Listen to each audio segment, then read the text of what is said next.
Welcome student, आप सबका स्वागत करता हूं आपके अपने इस यूट्यूब चैनल पे। जैसा कि पिछले वीडियो में मैंने बताया कि सीबीएसई ने अपने करिकुलम में चेंजेस किए। जैसा कि आप सबको पता था कि कोविड की वजह से 2020 में जो करिकुलम लागू था उसके बाद से चेंजेस हुए। उसमें 2021-22 में एग्ज़ाम को दो अलग अलग पैटर्न में बदल दिया गया था, जिसमें टर्म 1 टर्म 2 का एग्ज़ाम होता था, जिसमें दो अलग अलग टर्म में आपके एग्जाम्स होते थे और उसके आधार पर आपका रिजल्ट घोषित किया जाता था, रिजल्ट दिया जाता था आपको, जिसमें टर्म 1 और टर्म 2 दोनों के नंबर को ऐड करके आपको रिजल्ट बताया जाता था। अभी 2023 के सेशन के लिए उन लोगों ने अपने सीबीएसई ने क्या किया कि अपने करिकुलम को फिर से पुराने वाले करिकुलम के अकॉर्डिंग कराया, यानी कि वो साल में एक ही बार फाइनल टर्म का एग्जाम लेंगे जो 80 मार्क्स का होगा।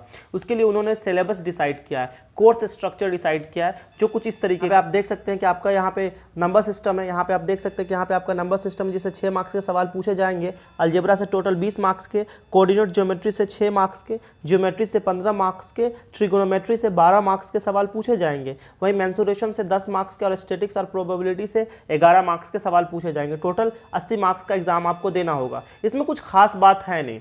एक्चुअली ये ना हर साल रिलीज़ होती है, हर साल ये जो स्ट्रक्चर होता है, कोर्स स्ट्रक्चर, वो आता है। लेकिन हमें क्या ध्यान रखने की चीज़ें हैं वो ये है कि नीचे जो बताया गया है कि हमें क्या क्या चीज़ें पढ़नी है वो बहुत ज़्यादा इंपॉर्टेंट रहेगा। और दूसरी, आप इस स्ट्रक्चर से ये डिसाइड कर सकते हैं कि कौन कौन से चैप्टर ऐसे होंगे जिसको पढ़ने से आपको ज़्यादा मार्क्स मिलेगा।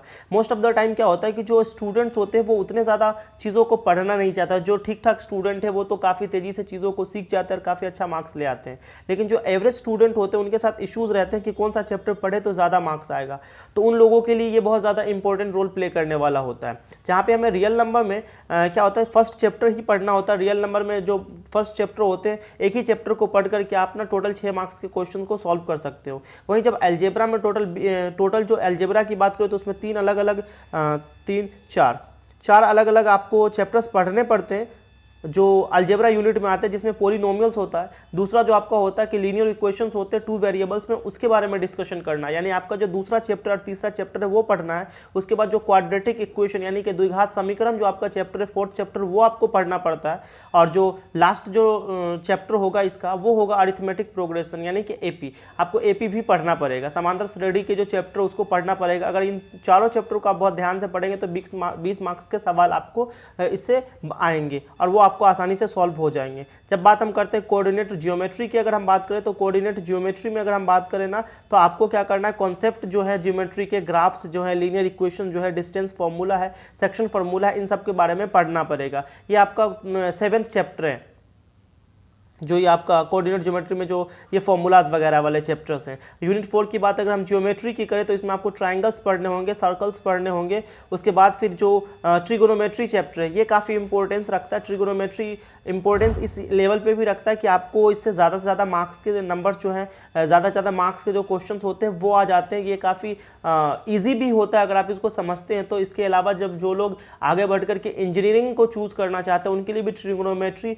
हाइट एंड डिस्टेंस, ये सब काफ़ी ज़्यादा इंपॉर्टेंस रखता है। अगर हम फिर अगली यूनिट की बात करें जो छठा यूनिट होगा जिसमें मेंसुरेशन होगा, इसमें एरियाज से जुड़े हुए जो आपका सरफेस एरिया है, वॉल्यूम है, इन सब से जुड़े हुए जितने भी चैप्टर्स है वो सबको आपको पढ़ने पड़ेंगे, चाहे वो सर्कुलर हो, सिलेंडर हो, कौन से, इन सब के बारे में पढ़ना पड़ेगा। उसके बाद जो लास्ट यूनिट बचता है हमारा वो होता है स्टैटिस्टिक्स एंड प्रोबेबिलिटी। इसमें आपको आपके स्टैटिक्स के बारे में और प्रोबेबिलिटी के बारे में पढ़ना होगा।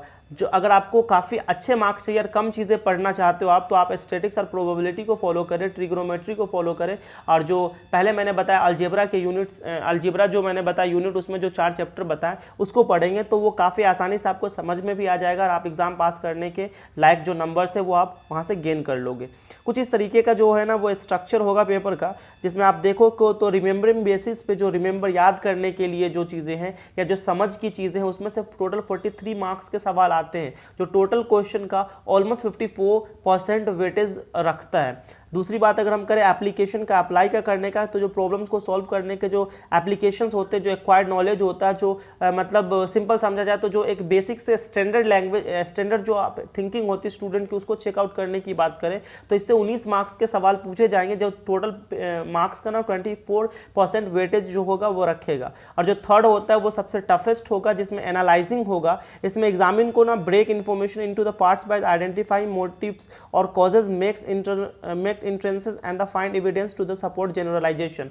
मतलब सिंपली मैं आपको समझाने की कोशिश करूं तो ये क्या है, ये जो थर्ड जो आपका पोर्शन है वो ये बताता है कि आपको जो एग्ज़ाम देने हैं तो जो काफ़ी स्टैंडर्ड हो जाता है आपका, जिसमें एनालाइज करना होता है, इवेलुएट करना होता है या कुछ क्रिएट करना होता है, ऐसे सवाल जो होंगे वो टोटल उसके ना 18 मार्क्स के सवाल होंगे और टोटल जो वेट परसेंटेज होगा टोटल मार्क्स का वो 22% होगा। ठीक है, तो ये टोटल 80 मार्क्स के एग्जामिनेशन के जो पैटर्न होंगे वो कुछ इस तरीके का होगा। उसके बाद आपको इंटरनल असेसमेंट के टोटल कितने 20 मार्क्स मिलने वाले हैं, जिसमें से 10 मार्क्स जो होगा वो पेन पेपर टेस्ट जो होगा, मल्टीपल असेसमेंट जो होते हैं 5-5 नंबर के आपको मिलेंगे। जो 5 मार्क्स मिलेगा आपको वो पोर्टफोलियो के लिए मिलेगा, और जो लास्ट का जो 5 मार्क्स मिलेगा वो लैब प्रैक्टिकल के लिए मिलेगा। कुछ इस तरीके का ना स्टैंडर्ड होगा आपके पेपर का। तो आप सब लोग इस चैनल से जुड़े रहें, आपको टाइम टू टाइम इस तरीके की जानकारी मिलती रहेगी। नेक्स्ट वीडियो में मैं आप लोगों को समझाऊंगा कि साइंस के जो करिकुलम है, जो कोर्सेज आए हैं उसके बारे में कैसे डिस्कशन करना है, कैसे पढ़ना। धन्यवाद आप सबका।